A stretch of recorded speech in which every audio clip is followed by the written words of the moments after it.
una gran nación. Pero algo muy bonito que hizo Moisés acá fue que mostró su corazón desinteresado. No cambió la fama que quizás Dios le ofrecía, el poder, las riquezas, por el pueblo que él amaba, a pesar de que sabemos que el pueblo no le respondió bien, porque también hablaban mal de Moisés, lo hacían enojar, no seguían sus consejos, pero aún así Moisés amaba al pueblo y Moisés intercedió por el pueblo. Y en el versículo 20 vemos que Dios concedió a Moisés el deseo de su corazón y perdonó al pueblo. Claramente Dios no cambió de opinión porque Dios se hubiese equivocado, porque Dios es justo y perfecto en cada uno de sus juicios. Pero quiero leer directamente del libro lo que dice respecto a la decisión que Dios tomó. Y dice que Dios se sintió complacido por la fidelidad de Moisés, por su sencillez de corazón y su integridad. Y le dio como un fiel pastor la gran misión de conducir a Israel a la tierra prometida. Yo creo que nos queda como enseñanza lo que siempre les he recalcado es nuestras prioridades. Muchas veces inclusive al orar pedimos solo por nosotros y no mostramos un corazón desinteresado por las personas que hasta nos hacen daño, así como Moisés lo hizo y Dios concedió el deseo de su corazón, que a la larga era que lo perdonara y Dios perdonó al pueblo. Así también nosotros deberíamos hacer, tener un corazón desinteresado por todas las personas, aquellas que nos hacen bien, aquellas que quizás no nos hacen muy bien y quizás rechazar algunos beneficios para nosotros y poner por delante al prójimo. De esta manera, pues estaremos llevando una vida de victoria, tal como lo llevó Moisés. Y quiero finalizar con una oración. Como el pastor mencionó, estamos orando hoy por la familia de Vivian y por su mamá. Entonces, pues los invito para que inclinemos nuestro rostro y vamos a orar. Amante Padre, gracias Señor, te damos por este día, porque nos permites reunirnos a través de esta plataforma y nos permites entrar en tu presencia. Hoy Señor queremos disponer todo nuestro corazón para servirte a ti y queremos entregarte todas nuestras faltas y también todas nuestras alegrías para que tú Señor obres en cada uno de nosotros. Te pedimos de una manera muy especial y una bendición especial por la familia de Vivian, por su mamá, Señor, por su hermano. Tú conoces las necesidades de esta familia y te las ponemos en tus manos para que tú proveas de acuerdo a tu voluntad. Como lo mencionaba el pastor, damos muchas gracias de que ellos estén en nuestra iglesia, de que los talentos de cada una de estas personas estén siendo utilizados en tu servicio. Recompénsales, Señor, bendíceles y que tu Santo Espíritu sea en sus corazones. Todo esto te lo pedimos en el nombre de Cristo Jesús. Amén. Amén. Amén. Gracias, María Camila. Recordando hoy el hombre que más manso sobre la tierra, según las Sagradas Escrituras, gracias a esa vida de devoción. Bueno, ya hay 20 familias conectadas. Saludamos a esta hora de la mañana, a ver quién me falta. Yanira Montaño. Saludamos a William Alexander Guzmán y Nidiana, bendiciones en este día. Saludamos a Ruth Yolanda Alfonso. ¿Quién más está por aquí? Que no la veo. Lucía Torres, Dios le bendiga. Amén, pastor. Muchas gracias por las oraciones. Muy, muy agradecida. Amén. El Señor es bueno, mi hermana. El Señor le conceda su bendición. Saludamos a Diana. Hermana Diana, Diana es Luis Horacio. Gómez, pastor. Gómez. Luis Horacio Vélez. Sí, sí. Horacio Vélez. Buenos días. Muy buenos días, Dios te guarde. Gracias, Carolina. Bueno, a todos un feliz día, bienvenidos. Vamos a dar el espacio. Ya está nuestro predicador listo.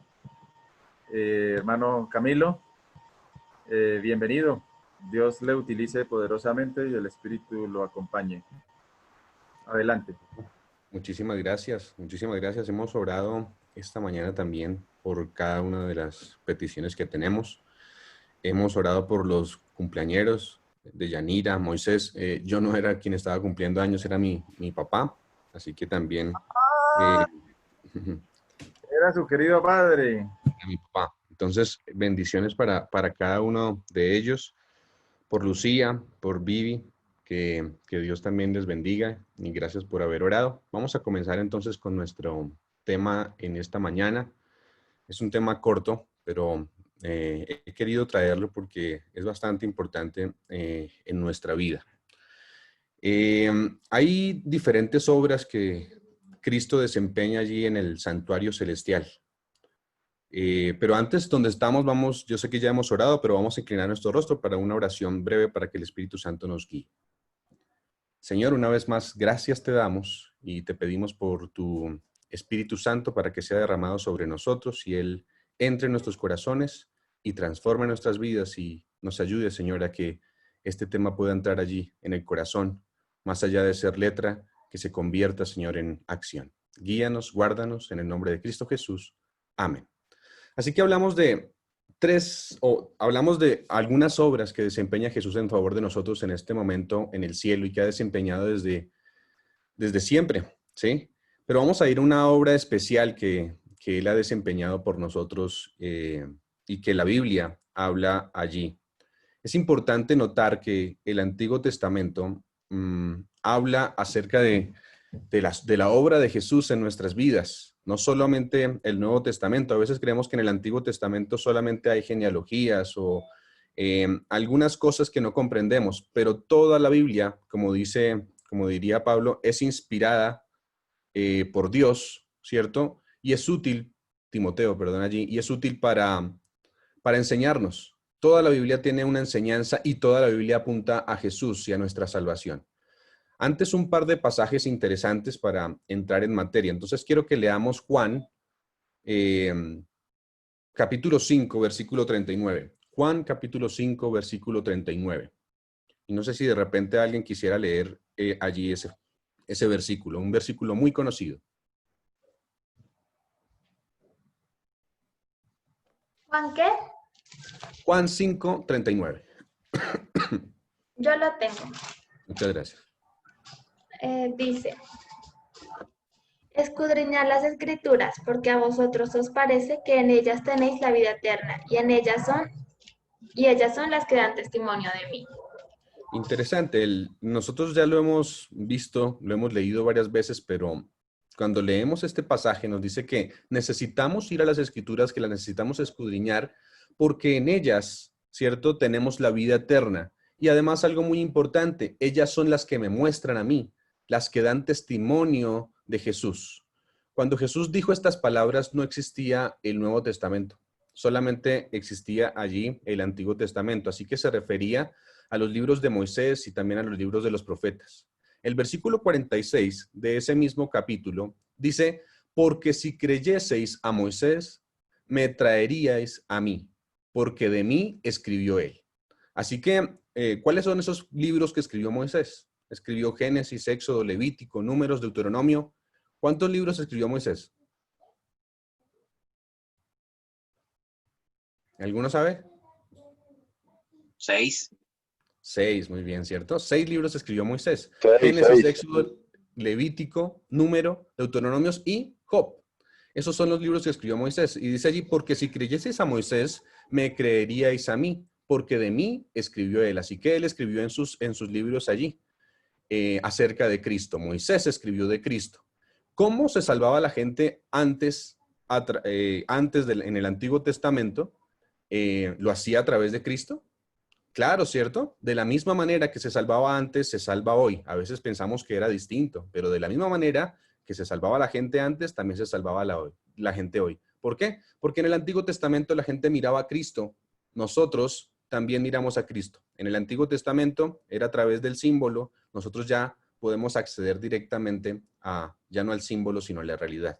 Pero en cualquier etapa del mundo, siempre el mundo se salvó a través de mirar a Jesús por la fe.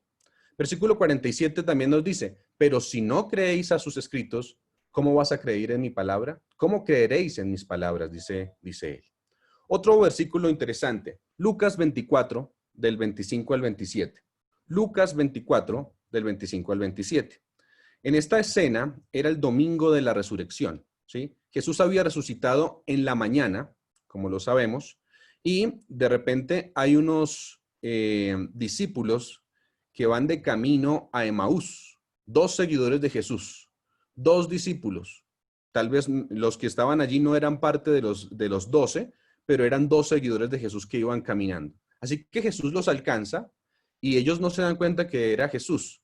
Jesús tal vez se puso allí en su cabeza, puede ser un manto allí para que no lo reconocieran. Lo cierto es que el versículo nos dice que no lo reconocieron. Y Jesús estaba hablando con ellos. Y Jesús les dice en el versículo 21 inicialmente allí, en el capítulo 24 dice, pero ellos les dicen, más bien, ellos le dicen a Jesús, nosotros esperábamos que Él era el que había de redimir a Israel.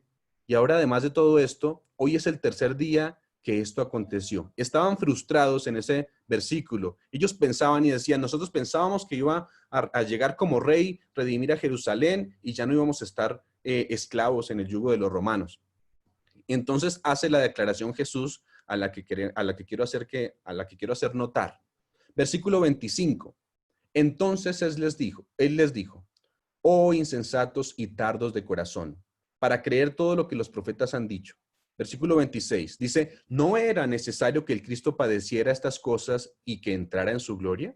Versículo 27, y comenzando, y dice específicamente allí, otra vez, desde Moisés y siguiendo por todos los profetas, les declaraban todas las escrituras lo que de él decían. Es decir, aquí nos está diciendo que pasó por Moisés y también pasó por los profetas. Versículo 44 de ese mismo capítulo. Y les dijo, estas son las palabras que os hablé, estando aún con vosotros. Dice que era necesario que se cumpliese todo lo que está escrito de mí en la ley de Moisés, en los profetas y además ¿en dónde dice? En los salmos. Eso quiere decir que, ¿de quién hablan los salmos? De Jesús. ¿De quién hablan los profetas? De Jesús. ¿De quién hablan los libros de Moisés? De Jesús. Los judíos debían haber visto esto. Porque básicamente la profecía nos contaba que Jesús era el Salvador del mundo, pero no lo vieron. Muchos no lo vieron. Y a veces nosotros no vemos esa riqueza que tiene el Antiguo Testamento, ¿cierto? Así como el Nuevo Testamento, que como dice Elena de White en alguno, hablad de Cristo, porque la Biblia sí es cristocéntrica. Pero vamos entonces a hablar en esta mañana de uno de los símbolos específicamente de los que hablaba el Antiguo Testamento, uno de los símbolos interesantes que notaban que Jesús era nuestro Salvador. Vamos a ir a Éxodo, el capítulo 17, y vamos a ver solamente un símbolo en esta mañana, un símbolo de Jesús. Y tal vez estábamos allí en sintonía con María Camila, porque vamos a hablar también de un caso allí de Moisés. Éxodo 17, versículo 1. Éxodo 17, versículo 1. Dice así. Toda la congregación de los hijos de Israel partió desde el desierto de Sin por sus jornadas, conforme al mandamiento de Jehová, y acamparon en Refidim, y no había agua para que el pueblo bebiese. Ahora, les hago varias preguntas. ¿Qué pasa si uno está en el desierto y no hay agua? Es obvio, ¿cierto? Pues claro, allá hace el símbolo, María Camila, exactamente. Si uno está en el desierto y no hay agua, pues una persona muere. Y allí específicamente no había agua. Ahora, les hago otra pregunta, que es para reflexionar, no solo para pensar en ese pueblo, pero ¿qué debía haber hecho Israel? No había agua, ¿qué debía haber hecho Israel? Confiar en el Señor, buscarlo. Sí, claro. Clamar a Jehová inmediatamente, confiar en el Señor. Clamar a Dios, ¿por qué? Porque Él iba a proveer agua. Él no los había sacado para morir. Pero no fue así. El versículo 2 dice que no fue así y aquí vamos a darnos cuenta del carácter que tenía Israel y del carácter que a veces manifestamos nosotros. Versículo 2. Y altercó el pueblo con Moisés y dijeron, danos agua ¿para qué? Para que bebamos. No le pidieron, dense cuenta, ahí no le están pidiendo directamente a Dios, le pidieron a Moisés y le dijeron, danos agua para que bebamos. Y Moisés les dijo, pero ¿por qué altercáis conmigo? ¿Por qué tentáis a Jehová? Versículo 3. Así que el pueblo tuvo allí sed. Y la primera palabra del pueblo, mire, murmuró contra Moisés. Era constante las murmuraciones del pueblo. Y en esta ocasión murmura contra Moisés y dijo, ¿por qué nos hiciste subir a Egipto para matarnos de sed a nosotros, a nuestros hijos y a nuestros ganados? ¿Ustedes creen que murmurar es un pecado? ¿Qué creen? ¿Es un pecado o no es un pecado?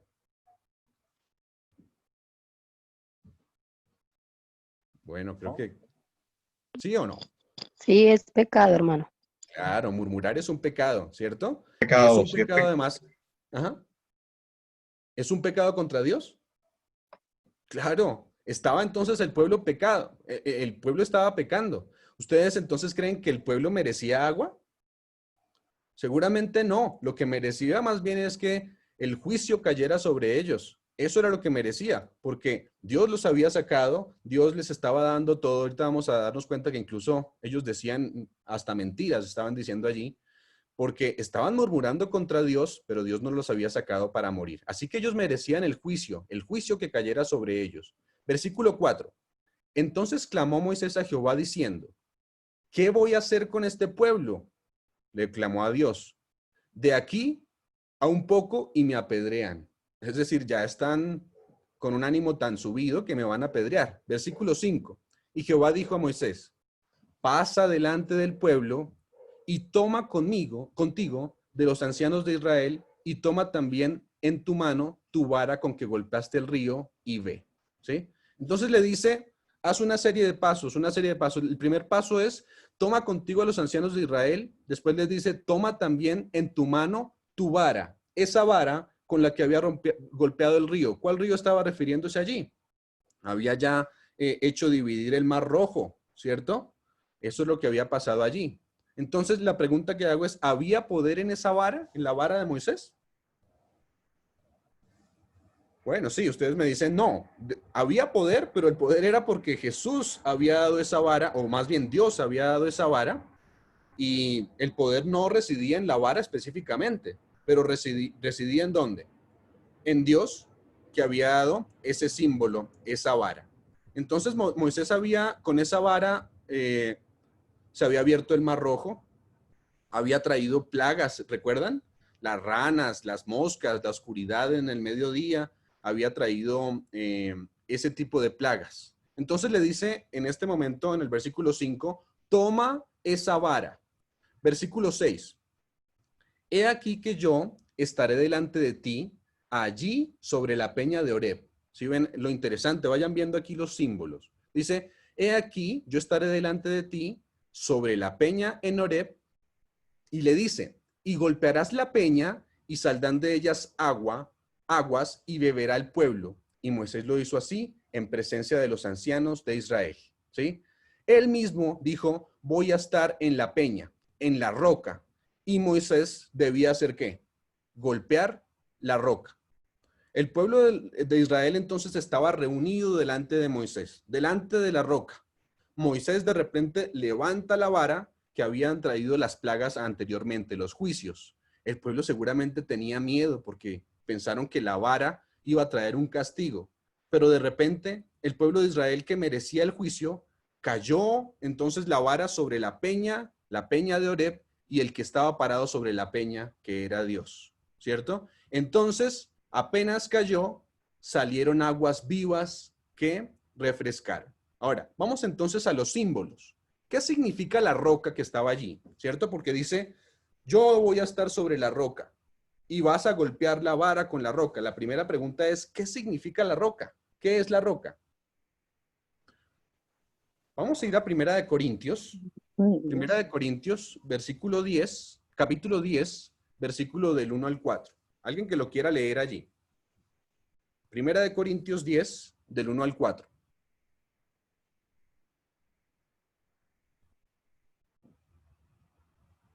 Dice, no quiero, hermanos, que ignoréis que nuestros padres estuvieron todos bajo la nube y todos pasaron el mar, que no todos en unión con Moisés fueron bautizados en la nube y en el mar.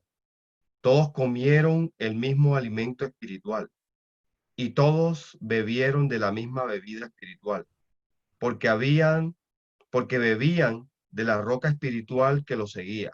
Esa roca era Cristo. Ah, interesantísimo. Nos está diciendo muy claro. Dice, no quiero, además nos dice a nosotros, no solamente es para el pueblo de Israel, nos está diciendo a nosotros, no quiero que ustedes ignoren qué pasó con el pueblo de Israel. Y dice, no quiero que ignoren que sí, ellos estuvieron bajo la nube, pero todos pasaron el mar, ¿sí?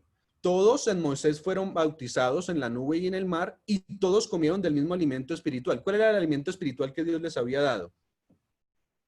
El maná, ¿cierto? Ese era el alimento espiritual, pan que caía del cielo, que simbolizaba ¿a quién? Ese cuerpo de Cristo, simbolizaba el cuerpo de Cristo. Dice, todos comieron el alimento espiritual, que era allí Jesús. Pero lo interesante del versículo que hacíamos la pregunta, ¿qué significa la roca? Es que nos dice, y todos también bebieron de la misma bebida espiritual, porque bebían de la roca espiritual que los seguía, y la roca era Cristo.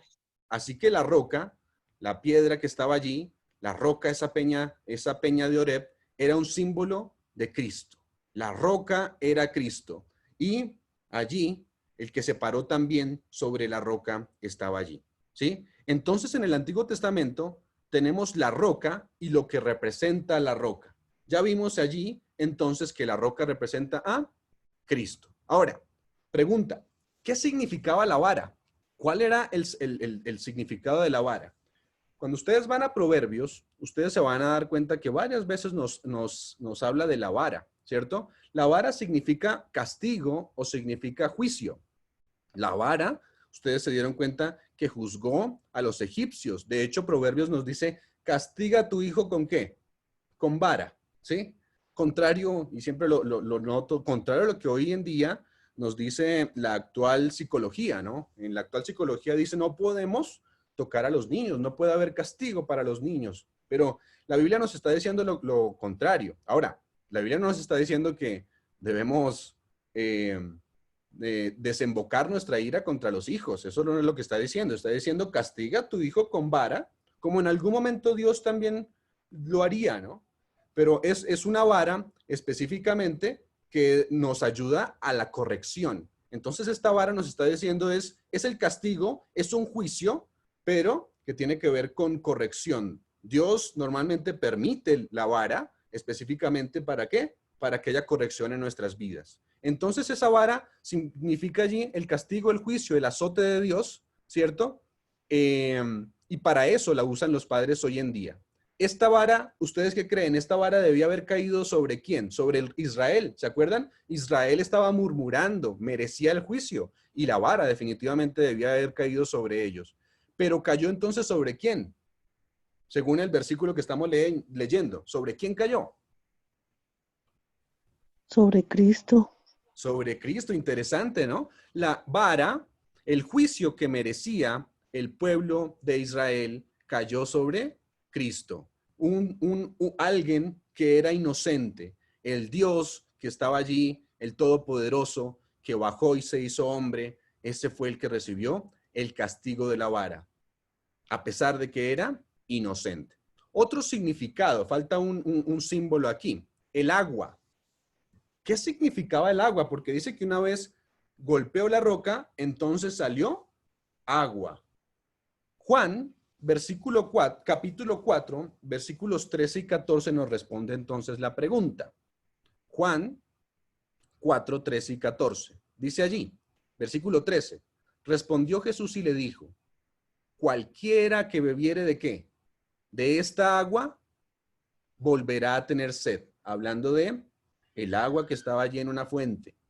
Mas el que bebiere, versículo 14, del agua que yo le daré, no tendrá sed jamás, sino que el agua que yo le daré será en él una fuente de agua que salte para vida eterna. Si se dan cuenta, esa palabra daré está en futuro, ¿no? Dice el agua que Jesús iba a dar, no que ya dio, sino que iba a dar. Dice el agua que yo le voy a dar, esa agua, entonces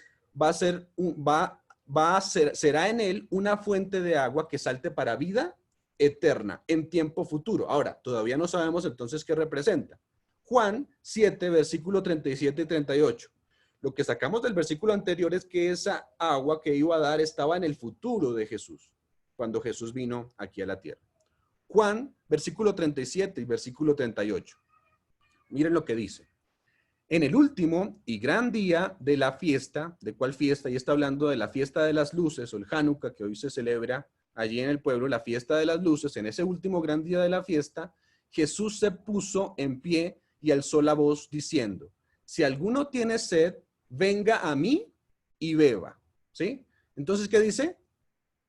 Si alguno tiene sed, venga a mí y beba. Recuerden, Cristo es la roca. ¿Y qué salió de la roca? Agua.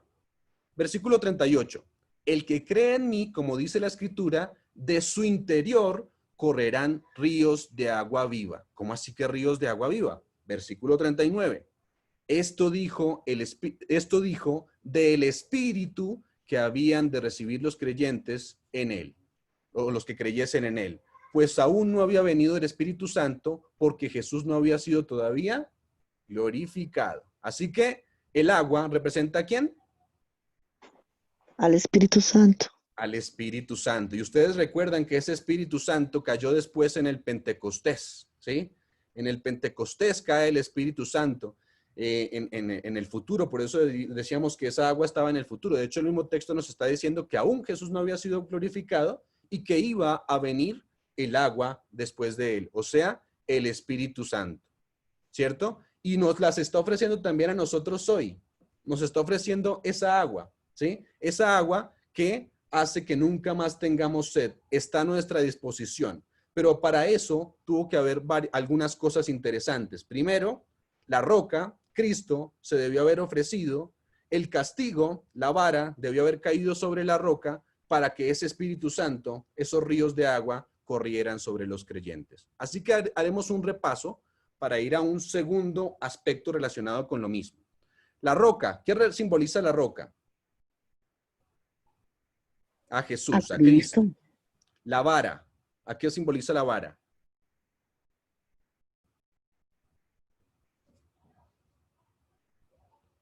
El castigo. Castigo. Los juicios de Dios. El castigo, los juicios de Dios, la vara allí, ¿cierto? Y el agua representa al Espíritu Santo que envía a Cristo como resultado de su sacrificio.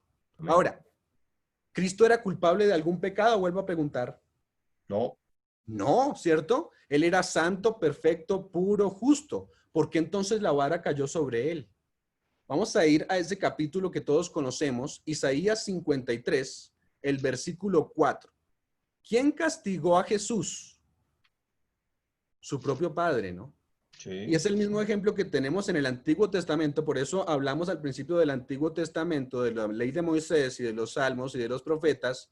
Decía allí, este ejemplo del castigo que recibió Jesús es el mismo ejemplo que tenemos en Abraham e Isaac, ¿cierto? Ustedes recuerdan que Abraham fue llamado por Dios y le dijo a Abraham, tienes que sacrificar a tu hijo. Abraham hizo caso, muy juicioso fue allí, a pesar de que pues él tenía el dolor de sacrificar a su hijo, un hijo en la vejez, coloca a su hijo allí sobre el altar y el mismo padre levantó el cuchillo. Esto era un símbolo de lo que Dios Padre iba a hacer con su hijo. Lo que pasó aquí es que Isaac no murió, pero sí fue una prueba bastante complicada para Abraham. Pero Isaac no murió, y no murió porque en el mismo capítulo, allí donde habla de la escena, dice que Dios proveería el cordero para el holocausto, ¿cierto? Ahora, teniendo en mente eso, vamos al versículo 4 de Isaías 53. Dice, ciertamente Jesús llevó nuestras enfermedades y sufrió nuestros dolores. Y nosotros, aquí está diciendo claramente, lo tuvimos por azotado, por herido de Dios y abatido.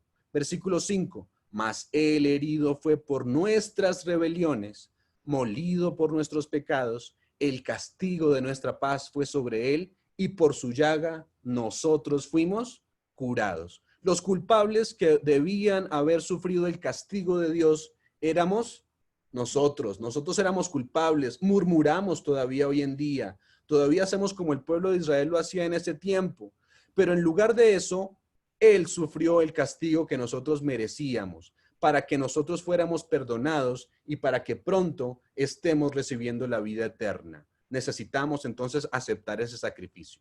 Segunda de Corintios 5:21 nos aclara un poco más el asunto, aunque ya Isaías 53 nos lo dejó claro. Es un capítulo además muy emotivo, porque nos narra, incluso allí en el Nuevo Testamento está la historia de Felipe, ¿cierto? Y ustedes se dan cuenta que allí iba una persona leyendo este capítulo, Isaías 53, y eso fue lo que conmovió. Eso es lo que nos debe conmover hoy a nosotros, porque Cristo, quien era justo, perfecto, no merecía el castigo, pero lo sufrió por nosotros. Recordémoslo todos los días. Segunda de Corintios 5:21. Dice, al que no conoció pecado, por nosotros lo hizo pecado, para que nosotros fuésemos hechos justicia de Dios en él. Un intercambio hubo allí entonces. Si Cristo toma mis pecados, entonces yo ahora soy inocente. Él se hizo, nuestro pecado, para que nosotros fuéramos justos. Otro episodio, y con este episodio vamos a finalizar. El mismo episodio ahora, para que lo tengamos también nosotros en cuenta. Números 20, desde el versículo 1 en adelante vamos a leer. Otra vez un episodio relacionado a la roca, y este es muy conocido por nosotros. Un episodio relacionado a la roca, pero con algunos cambios pequeños.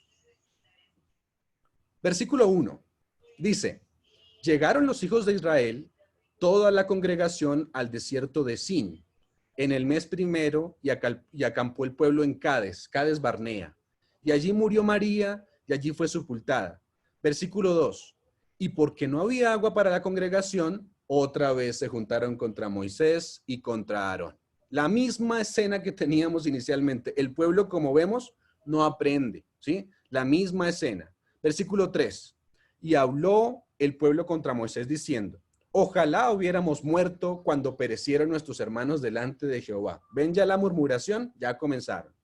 Y a veces decimos ya comenzaron, pero no son muy diferentes a nosotros, ¿no? Versículo 4. ¿Por qué hiciste venir la congregación de Jehová a este desierto para que muramos aquí nosotros y también nuestras bestias? Versículo 5. ¿Y por qué nos has hecho subir a Egipto para traernos a este mal lugar? No es lugar de sementera, de higueras, de viñas, ni de granadas, ni aún de agua para beber. Mire, el pueblo estaba quejándose. Y otra vez la pregunta, ¿el pueblo merece ser castigado? Claro. Sí, claro que merece ser castigado. Versículo 6. Y se fueron Moisés y Aarón de delante de la congregación a la puerta del tabernáculo de reunión y se postraron sobre sus rostros, otra vez a pedir a Dios. Y la gloria de Jehová apareció sobre ellos. Y habló Jehová a Moisés diciendo, miren, aquí hay una orden diferente. Es parecida, pero tiene algunas diferencias. Versículo 8. Toma la vara. Aquí está otra vez la vara. Reúne a la congregación, tú y tu hermano Aarón. Y dice, y hablad. ¿Qué dice acá? Hablad a la peña a vista de ellos y ella dará agua. Y le sacarás agua de la peña y darás de beber a la congregación y a sus bestias. ¿Qué debía hacer Moisés? Moisés en este caso. Exacto, muy bien. Primero debía buscar la vara otra vez, ¿cierto? Pero aquí lo que debía hacer es lo que dice Germán, ¿cierto? Lo que dice Germán es debía haber hablado a la peña. ¿Por qué? ¿Por qué debía haber hablado a la peña? Porque ya la piedra había sufrido el castigo de la vara una vez, ¿no? Había sido golpeada. Ya había sido golpeada. En este momento ya no necesitaba entonces ser golpeada porque ya había sido golpeada. Entonces Dios manda en este caso hacer algo distinto. Dice, hablad a la peña. La segunda vez entonces le dijo, no golpees la roca, háblale a la peña. ¿Sí? Versículo 9. Entonces Moisés tomó la vara de delante de Jehová como él mandó. Versículo 10. Y reunieron Moisés y Aarón a la congregación delante de la peña y les dijo, oíd ahora rebeldes, ¿os hemos de hacer salir aguas de esta peña? A veces también somos rápidos para juzgar a Moisés. Moisés se equivocó, es verdad, pero Moisés debía estar cansado con ese pueblo. ¿Cuánto tiempo? Todas las veces, y siempre venían a quejarse y murmurar, ¿sí? Moisés debía haber estado cansado, ¿cierto? Entonces, él comete ahí un error porque ahora dice, osemos de hacer salir agua de esta peña, ¿cierto? Versículo 11. Entonces alzó Moisés su mano, ¿y qué hizo Moisés? En su desesperación, golpeó a la peña. Golpeó a la peña y además no solamente la golpeó una vez. 2 veces. 2 veces. Y dice que a pesar de eso salieron muchas aguas y bebió la congregación y sus bestias. A veces nos preguntamos por qué fue tan serio el pecado de Moisés, ¿sí? Pero nosotros la respuesta la tenemos y básicamente es, allí no confió en el primer sacrificio de Jesús, solo un sacrificio. ¿Cuántas veces según la Biblia era necesario que Cristo muriera? Una, ¿cierto? Sola vez. Solamente una vez. Hebreos 9 nos lo dice, el versículo 25 y 26. Jesús debía caer sobre el castigo solamente una vez. Y solamente una vez necesitaba para salvar a todos los pecadores de la historia. Versículo 25 y 26 de Hebreos 9. Y dice, y no para ofrecerse muchas veces, como entra el sumo sacerdote en el lugar santísimo cada año con sangre ajena. Versículo 26. De otra manera, le hubiera sido necesario padecer muchas veces desde el principio del mundo. Pero ahora, en la consumación de los siglos, se presentó una vez para siempre por el sacrificio de sí mismo para quitar de en medio el pecado. Solamente una vez fue ofrecido Cristo. Versículo 27 y 28. Y de la manera que está establecido para los hombres que mueran una sola vez y después el juicio, así también Cristo fue ofrecido una sola vez para llevar los pecados de muchos y aparecerá por segunda vez sin relación con el pecado para salvar a los que en él esperan. Pero Moisés golpeó la roca 2 veces. Eso dio la impresión de que Cristo tenía que morir más de una vez. Hay personas, ¿saben ustedes que hay personas hoy en día que creen que Cristo muere día tras día y sigue muriendo y sigue muriendo y sigue muriendo? Cuando conocemos la doctrina allí específica de la transubstanciación, ¿no? Cuando hablamos de que en la misa es muerto Cristo cada día. Pero miren el pecado tan grande que cometió Moisés. Por ese pecado, ¿qué pasó? No pudo ver la tierra que había sido ofrecida a él aquí, al pueblo de Dios aquí, la Canaán terrenal. No pudo entrar a la Canaán. Dice allí Hebreos que la vio de lejos, ¿sí? A pesar de que la vio de lejos, todos conocemos la historia. Después fue resucitado y después fue llevado al cielo. Pero cometió ese pecado y ese pecado le costó no ver la Canaán, no llevar al pueblo e introducirlo allí en la Canaán, ¿cierto? Eso le costó. Ese pueblo que había murmurado tantos años hacia él y hacia Dios, ese debió haber sido una tristeza grande para Moisés. Pero ese pecado le costó eso. Jesús entonces no muere hoy cada día, ya murió una vez. Si queremos recibir el Espíritu Santo, entonces Cristo no puede seguir muriendo. Solo tiene que haber muerto una vez, porque ya como vimos, el agua que brota de la roca es símbolo del Espíritu Santo. Lo único que debemos hacer entonces hoy en día para recibir el perdón, y como lo decía Camila en su intervención, lo único que debemos hacer hoy en día es hablarle a la peña. Hoy tenemos directo acceso allí al cielo, por ese sacrificio que una vez hizo Jesús. Por eso en la Biblia nos dice orar a Jesús, eso es lo importante. Tenemos directo acceso. Jesús entonces no muere cada día. Dice la Biblia, pedid y se os dará. Buscad y hallaréis. Qué gloriosa verdad, ¿no? Cristo entonces murió solamente una vez por nuestros pecados, por los pecados de todos los seres humanos, y ese símbolo hace que hoy nosotros tengamos entonces la vida eterna. Que hayamos comprendido en esta mañana que necesitamos ir a Jesús como nuestro único Salvador, como nuestro único intermediario, y debemos ir a Él como la roca que una vez fue castigada, que el castigo que merecíamos nosotros lo vivió Él, lo sufrió Él para que hoy nosotros tengamos vida eterna. La pregunta que nos haríamos es, ¿qué estamos haciendo nosotros con esta verdad de la roca? ¿Será que a veces queremos ser salvos con lo que nosotros hacemos? ¿O a veces no nos interesa acercarnos a Jesús porque creemos que no es necesario? Pero aquí nos está diciendo claramente que el castigo que Él merecía, que nosotros merecíamos, perdón, lo sufrió Él.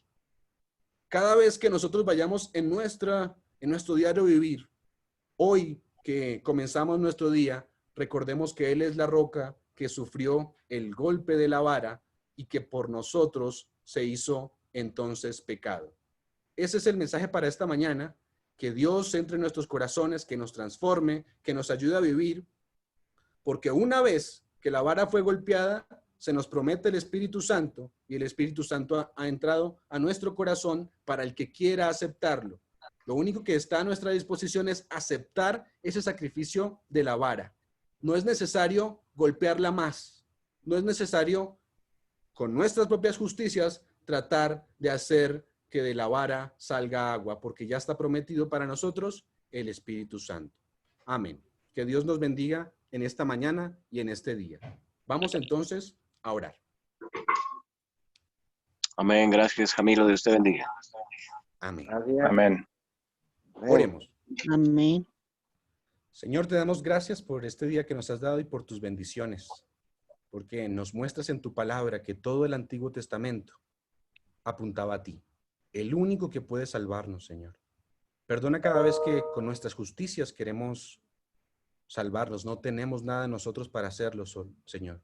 Solamente tú, que representas esa roca que fue golpeada por el Padre, Señor, es la única salvaguardia que tenemos para nuestra salvación. Permite que aceptemos tu sacrificio en esa cruz. Permite que aceptemos que Jesús es hoy nuestra justicia. Gracias, Señor, por ese sacrificio. Ayúdanos a través de nuestra vida, a través de este día, a comprenderlo, a vivirlo, para que nuestra vida pueda andar conforme a la tuya. Y de esa manera, Señor, recibir el Espíritu Santo, que es el que nos transforma, nos guía, nos lleva al arrepentimiento y nos hace ser aptos, Señor, para un día cuando tú vengas, Señor, estar allí en las nubes de los cielos y vivir para siempre contigo. Una bendición especial para cada uno de los hermanos que en esta mañana se conectaron, porque tú tienes una bendición para cada uno, Señor. Guíanos, Amén. guárdanos, protégenos. Lo pedimos en el nombre de Cristo Jesús. Amén. Amén. Amén. Amén. Amén. Amén. Bueno, Amén. pueblo, gracias, hermano Camilo.